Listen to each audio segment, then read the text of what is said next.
আসসালামু আলাইকুম। আশা করি আপনারা সবাই ভালো আছেন, সুস্থ আছেন। আজকে আমি আপনাদের জন্য নতুন একটা রেসিপি নিয়ে আসছি। বেগুন, এখানে 2টা বেগুন 4 ফালটা করে কেটে নিয়েছি। বেগুনের রেসিপি নিয়ে আসছি। বেগুন কিভাবে সরিষা বাটা দিয়ে রান্না করতে হয়।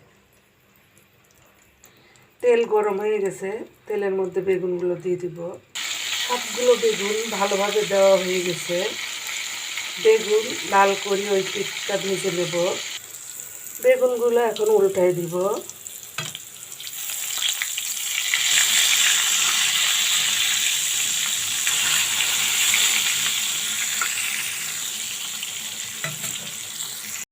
সবগুলো বেগুন উল্টাই দিছি।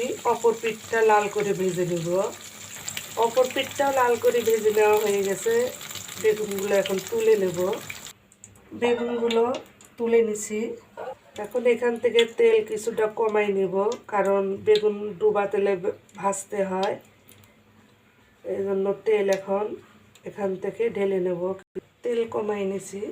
পেঁয়াজ, কাঁচামরিচ, রসুন কুচি দিয়ে দিব পরিমাণ মতো।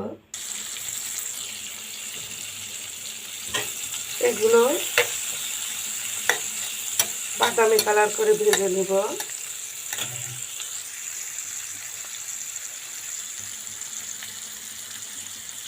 বাদামি কালার করে ভেজে নেওয়া হয়ে গেছে। সামান্য পরিমাণ পানি দিয়ে দেব। পানি দেওয়া হয়ে গেছে। দিয়ে দেবো গুঁড়া মশলা, হলুদ, মরিচ, জিরা, ধনা। গুঁড়া মশলাগুলো দেওয়া হয়ে গেছে। এখন দিয়ে দেবো স্বাদ মতো লবণ। লবণ দেওয়া হয়ে গেছে। এখন দিয়ে দেবো সরিষা বাটা।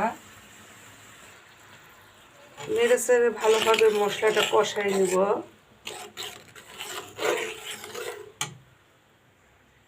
মশলা কষানো হয়ে গেছে। বেগুনগুলো দিয়ে দিব। এখন দিয়ে দেবো পরিমাণ মতো পানি। পানি দিয়ে দিছি। এখানে খুব বেশি পানি দেওয়া যাবে না, কারণ বেগুন ভাজার সময় সিদ্ধ হয়ে গেছে। এই জন্য পানি খুবই কম দিতে হবে। দেখেন আমি দিছি, এই পরিমাণে দিবেন। ভালোভাবে 10 মিনিট ফুটাই নিব। 10 মিনিট পর ফিরে আসলাম। দেখেন ঝোলটা শুকে গেছে, নামাই নিব। এখন একটা পাত্রতে ঢেলে নিব। এভাবে বেগুন রান্না করে খেয়ে দেখবেন, আশা করি ভালো লাগবে। আপনারা সবাই ভালো থাকুন। আজকে এখানেই শেষ করলাম। আল্লাহ হাফেজ। এরপরে দেখা হবে নতুন কোনো রেসিপি নিয়ে।